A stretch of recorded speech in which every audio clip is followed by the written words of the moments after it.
Halo guys, kembali lagi dengan gue Kuro guys. Di sini mari kita lanjutin pembahasan novel Maga Queen, yaitu lanjut ke part 40 atau mulai dari volume 15-nya. Ya saking lamanya gue sendiri bahkan sudah sampai agak lupa di beberapa detail ceritanya. Jadi ya kalau kalian lupa juga dan pengen ingat lagi tentang cerita sebelumnya, mending tonton lagi part-part sebelumnya. Oke, langsung aja kita masuk ke pembahasannya. Di sini mari kita mulai dari prolog di volume 15-nya. Tepatnya 17.000 tahun yang lalu, kalau pakai waktu di Silversea, saat itu di sebuah gelembung perak ada sebuah penyatuan yang sangat menarik. Dimulai dari batu kerikil yang perlahan bergerak dan mulai menyatu dengan batu kerikil lainnya. Semua kerikil itu bergerak dengan sendirinya, seolah hal itu merupakan tatanan dari dunia itu sendiri. Lalu para kerikil yang sudah menyatu dan menjadi batu yang lebih besar itu juga perlahan mulai menyatu dengan batu lainnya yang ukurannya sama. Lalu setelah itu menyatu lagi dengan batu yang ukurannya sama yang juga hasil dari penyatuan. Sampai akhirnya ukurannya pun menjadi sangat besar. Selama bertahun-tahun penyatuan itu terus terjadi. Sampai akhirnya batu yang sudah sangat besar itu mulai mendekati pohon dan juga mulai menyatu dengannya. Lalu lahirlah benda mistis yang merupakan hasil fusi antara batu dan kayu. Setelah itu batu kayu itu pun mulai menarik akarnya secara perlahan dan akhirnya mencapai sungai bersama mereka. Nah, para ikan di sungai itu pun mulai mendekati akar batu kayu itu dan mulai memakannya dengan sangat cepat, atau lebih tepatnya mulai menyatu dengan mereka. Dari penyatuan itu hasilnya lahirlah ikan yang luar biasa besar yang akhirnya juga mulai melahap semua yang ada di sungai itu dan juga menyatu dengannya. Ya intinya semua hal kecil tadi menyatu dengan sendirinya dan perlahan menjadi sesuatu yang sangat luar biasa besar. Karena memang gelembung perak atau dunia ini punya tatanan untuk menyatukan semua hal menjadi satu kesatuan, yaitu dunia fusi Boardmate. Nah, di bagian paling tengah atau pusat gelembung perak dunia itu, di mana semuanya berbaur satu sama lain, ada satu planet yang terus menggeliat dan mengambil berbagai bentuk humanoid. Bukan hanya satu tapi satu, bukan hanya dua tapi dua, bukan humanoid tapi juga humanoid. Ya, di sini di prolognya dikatakan seperti itu, karena sepertinya di saat yang sama planet itu juga punya banyak bentuk yang berbeda. Soalnya kan setiap waktu selalu menyatu dengan semua hal yang ada di dunia itu. Makanya gak ada yang pasti di dunia gelembung perak ini. Tentu ada banyak makhluk yang berbeda yang juga sudah menyatu dengan inti dunia itu yang hanya menjadi satu kesatuan. Ya pokoknya semua hal yang ada di dunia itu. Nah saat itu ada satu pria yang memasuki dunia itu yang juga langsung memanggil inti dunia ini sebagai sang raja kesepian. Pria itu memasuki dunia ini menggunakan perahu kecil seperti gondola. Sedangkan penampilannya itu seperti ini. Ya dia ini merupakan sang raja iblis ketiga di Silversea, yaitu Hitonia. Nah lalu setelahnya pria itu pun bertanya, "Raja kesepian, kau masih bisa mendengar suaraku kan? Jika kau masih punya kesadaran yang tersisa, maka jawablah aku."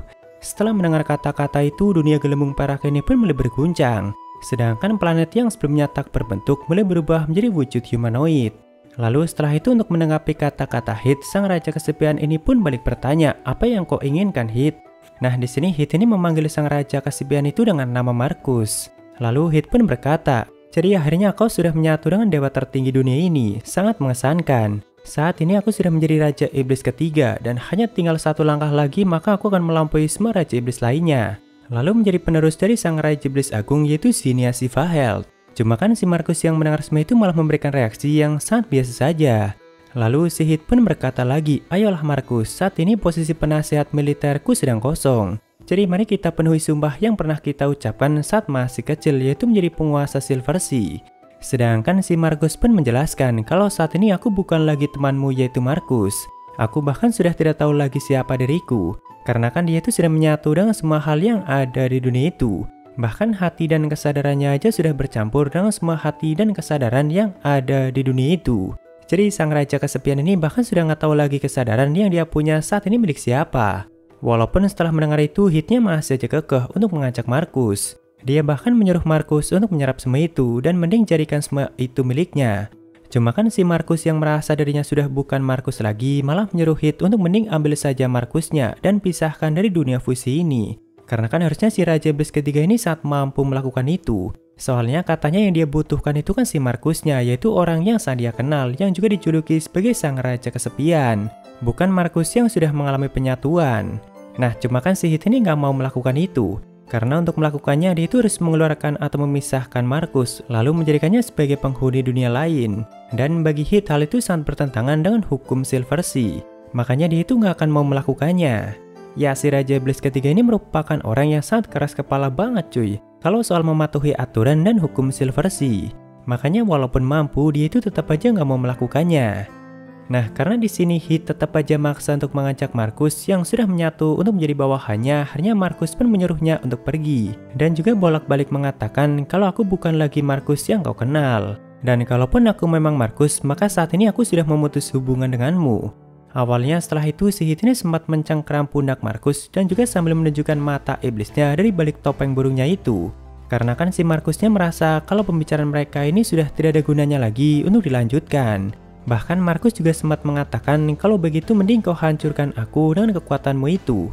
Karena kan sang Raja Iblis ketiga pastinya sangat mampu untuk menghancurkan dunia fusi ini. Walaupun Heath-nya nggak mau melakukan itu. Bahkan di saat Marcus mulai menghempaskan Heath dan gondolanya untuk keluar dari dunia itu, dia itu sama sekali nggak melawan dan hanya mengatakan, "Ingatlah ini Marcus, kau adalah bawahanku dan kau adalah milikku. Jadi suatu saat nanti kau pasti bakal kembali menjadi milikku." Ya, setelah mengatakan itu, akhirnya Heath pun benar-benar terlempar keluar dari dunia itu. Nah, setelah Heath keluar dari dunia itu kan si Marcus ini berniat untuk kembali menyatu dan juga melepaskan bentuk humanoidnya. Namun tidak jadi dia lakukan, karena ternyata di depannya sudah ada satu anak kecil yang dari tadi memang sudah berada di tempat itu. Cuma kan si Marcus yang sudah menyatu dengan dunia ini aja bahkan nggak tahu kapan anak itu memasuki dunia fusi dan sejak kapan dia berada di sana. Bahkan sang Raja Iblis ketiga aja bisa nggak sadar dengan kehadiran anak ini. By the way, anak ini adalah Noah saat masih sangat muda. Di sini Marcus pun langsung bertanya, "Jadi sudah berapa lama kau ada di situ?" Lalu Noah pun menjawab, "Baru saja sampai. Tapi aku sengaja menunggu pengunjung sebelumnya pergi lebih dulu," atau sang Raja Iblis ketiga yang dia maksud. Nah, awalnya setelah mendengar itu Marcus itu sempat terdiam cukup lama. Jadi Noah pun sempat mengira kalau kedatangannya nggak diterima di tempat itu. Makanya dia itu berniat untuk kembali meninggalkan dunia ini. Namun sebelum pergi, Marcus pun akhirnya berkata kalau ini adalah dunia fusi Boardmate. Sebuah dunia di mana semuanya menyatu dan hampir semua hal di dunia ini sudah sangat dekat dengan penyatuan. Jadi aku adalah dewa tertinggi dan penguasa dunia ini dan juga sekaligus semua penduduknya. Nah, jadi awalnya Marcus yang dimaksud Heath itu memang merupakan penguasa dunia fusi atau kepala utama dunia itu. Sebelum akhirnya benar-benar menyatu dengan semuanya. Jadi sepertinya jauh di masa lalu dunia fusi Boardmate ini ya sama seperti dunia normal pada umumnya. Cuma lama-lama takdir dan tatanan penyatuan dari dunia itu sendiri perlahan mulai menyatukan semuanya. Bahkan saat ini sebenarnya banyak kehidupan baru yang sedang terlahir di dunia fusi itu. Cuma kan mereka semua langsung menyatu menjadi satu kesatuan. Di sini Noah pun bertanya, bagaimana dengan keinginanmu yang ingin memisahkan diri dari semua itu? Ya, jadi sebenarnya Marcus ini bahkan menganggap kalau tatanan atau takdir dunia fusi ini sudah salah.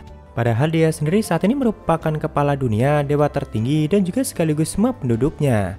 Cuma dia sendiri menolak tatanan itu, walaupun dia juga merupakan tatanan penyatuan itu sendiri. Ya soalnya adanya tatanan penyatuan itu udah kayak merampas semua kebebasan para makhluk di dalamnya. Dan bahkan nantinya semakin lama mereka hanya akan mendekati kehancuran. Makanya sebenarnya Marcus ini pengen melepaskan diri dari tatanan dan dunia fusi itu. Memang jika dirinya dipisahkan, maka dunia itu akan mulai mengalami kehancuran. Tapi kan semua kehidupan yang tadinya menyatu bakal terbebas dari semua tatanan penyatuan itu. Lalu setelah menceritakan semua itu, Marcus pun berkata, "Aku ingin tahu siapa aku dan akan menjadi siapakah diriku setelah memisahkan diri." Dan setelah itu dia pun sempat berterima kasih pada Noah karena sudah mendengarkan semua itu. Ya sebenarnya di sini dia tuh niatnya cuma pengen menceritakan semua unek-uneknya aja. Cuma kan tanpa dia duga ternyata Noah malah mengatakan kalau aku bisa memisahkanmu dan aku punya kekuatan untuk melakukannya. Tentu Marcus yang mendengar itu sempat bingung dan perlu waktu untuk mencerna kata-kata Noah. Sampai akhirnya Noah kecil pun mulai mendekatkan tangannya pada tubuh humanoid Marcus. Dan setelah itu mulai terbentuk lingkaran sihir yaitu Dafuel. Perlahan dunia fusi itu pun mulai berguncang dan mulai muncul banyak retakan yang akhirnya mulai membelah inti dunia itu menjadi dua. Sedangkan dari satu belahannya itu mulai terbentuk bayangan 3 dimensi yang perlahan mulai menyerupai tubuh manusia seutuhnya. Atau lebih tepatnya akhirnya dia itu menjadi iblis fusi. Dia terlihat seperti seorang pria yang berumur 20-an dengan rambutnya yang cukup panjang.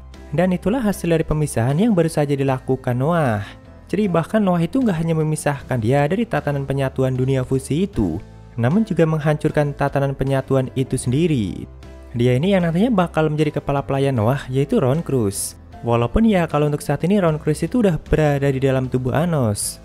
Nah setelah dipisahkan sepenuhnya dari dunia itu, tentu di sini Ron Cruz itu hampir nggak percaya dengan apa yang baru saja dia alami. Dia pun bertanya pada Noah, sebenarnya kau siapa? Apa yang kau inginkan dan kenapa kau menolongku? Lalu Noah pun menjawab, tidak ada, itulah yang ingin ku cari tahu. Lalu mari kita kembali ke masa kini, yaitu tepatnya di Akademi Maugakuin yang ada di Pablo Hitara, di mana saat itu Anos baru saja terbangun dari semua mimpinya itu. Ya, jadi semua kejadian sebelumnya itu baru saja dilihat Anos dalam mimpinya. Ya, tentunya di masa lalu juga beneran terjadi seperti itu. Saat ini di dalam tubuh Anos, Ron Cruz itu kan masih terus melakukan Radopirika atau reinkarnasi fusi supaya bisa mempertahankan tubuh asli Noah. Soalnya tubuh Noah itu kan selalu membutuhkan energi yang sangat banyak. Dan ternyata teknik Radopirika itu memang berasal dari dunia fusi.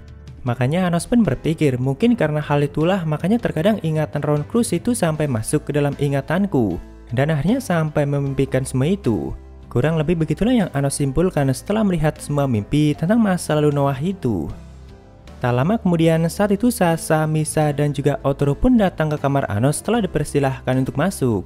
Nah, di sini ada beberapa hal yang Otoro sampaikan pada Anos, yaitu mengenai gigi Janus, Elmid Dewa Karakuri, dan juga dunia peluru ajaib. Jadi untuk dunia peluru ajaib, Pablo Hitara itu sudah memutuskan apa yang akan mereka lakukan pada dunia itu untuk kedepannya. Bahkan setelah dilakukan penyelidikan, mereka itu berhasil menemukan 3 Dewa Karakuri dan mereka yakin kalau gigi Janus yang sudah menciptakan itu. Karena kan ternyata gigi Janus itu adalah Elmid dan Elmid itu adalah gigi Janus. Nah, kalau kalian masih ingat pertempuran antara Evisenio dan Hivolia itu kan juga disebabkan karena Elmid dan Dewa Karakuri. Yang mana waktu itu pusaran bencana Evisenio itu sudah hampir melahap dunia Hivolia. Dan ternyata hal itu juga ulahnya Elmid yang menyamar sebagai gigi Janus, atau lebih tepatnya dia itu yang sudah mengadu domba kedua dunia itu. Kalau menurut Anos dan Otoro sih tujuan gigi Janus melakukan itu untuk mendapatkan semua kekuatan dari kedua dunia itu. Cuma kan yang masih belum jelas itu bagaimana betapa Elmid mampu menjadi penduduk dunia peluru ajaib dan bahkan sampai naik ke posisi Laksamana Agung. Karena bahkan tidak ada jaminan kalau Elmid yang menyamar sebagai gigi Janus itu merupakan Elmid yang sebenarnya. Nah, setelah membicarakan semua itu, Anos pun jadi teringat tentang kata-kata Rekol yang sempat mengatakan kalau betapa Elmid itu masih hidup dan dia sedang bersembunyi di Pablo Hitara. Makanya di sini Anos pun sempat bertanya pada Otoro, apakah kau sendiri tidak bisa memastikan kalau gigi Janus itu Elmid yang sebenarnya atau bukan? Soalnya Otoro itu kan dulunya merupakan dewa utama dunia Listeria, yang mana kepala dunianya itu merupakan Elmid itu sendiri. Walaupun ya Otoro sendiri juga tercipta dari jurang kenangan dunia Listeria. Tapi kan gak mengubah fakta kalau Otoro itu punya keterikatan erat dengan betapa Elmid. Lalu Otoro pun menjelaskan kalau aku tidak akan bisa mengenalinya dan aku bukan orang yang sama seperti dulu. Bahkan ingatanku juga tidak lengkap. Ya intinya untuk saat ini Pablo Hitara bakal terus melakukan penyelidikan pada masalah itu. Karena semua hal yang berhubungan dengan betapa Elmid itu memang masih penuh dengan misteri. Nah, setelah melaporkan semua itu, Otoro ini kan berniat untuk langsung meninggalkan kamar Anos. Cuma sebelum pergi, Anos itu sempat bertanya tentang mantra Radopirika. Lalu Otoro pun langsung menjelaskan kalau itu memang merupakan mantra dari dunia fusi. Tapi katanya saat ini kemungkinan besar tidak ada lagi yang mampu menggunakannya. Karena dunia fusi sendiri sudah lama dihancurkan sama Noah dan bahkan Noah itu dianggap mengambil tahta dunia itu secara paksa. Makanya karena hal itulah Noah itu dijuluki sebagai perampas dua hukum atau two lost usurper. Ya sebenarnya Ron Cruz memisahkan diri itu kan karena keinginan dia sendiri. Cuma kan dunia lain tidak tahu mengenai hal itu. Apalagi tindakan Noah yang menghancurkan tatanan dunia fusi itu dianggap sebagai sesuatu yang sangat pantas di Silversea. Terlepas dari apapun alasannya atau ya sama aja sudah menentang keteraturan. Makanya dia pun sampai mendapat julukan seperti itu. Lalu di sini Anos pun lanjut bertanya, jadi apakah kau punya beberapa ide untuk mempelajari mantra Radopirika? Setelah berpikir sejenak, Otoro pun mengatakan kalau Pablo Hitara itu sama sekali nggak punya kontak dengan dunia fusi. Dan kurasa nggak ada satupun aliansi Pablo Hitara yang mengenal mantra itu. Jadi di sini Otoro itu hanya bisa menunjukkan di mana posisi dunia fusi dalam peta Pablo Hitara. Walaupun ya katanya untuk saat ini tidak bisa dipastikan apakah dunia fusi itu masih ada di sana atau tidak. Karena bahkan dunia itu hanya tinggal puing-puing setelah mengalami kehancurannya. Cuma kan bagi Anos itu sudah cukup dan setelah itu Otoro pun akhirnya pergi lagi meninggalkan tempat ini. Ya jadi Ron Cruz itu kan berada di dalam tubuh asli Noah yang saat ini sudah ada di dalam tubuh Anos atau lebih tepatnya hampir mendekati akar Anos. Karena tubuh Noah itu kan harus selalu disuplai energi yang sangat banyak untuk bisa mempertahankannya.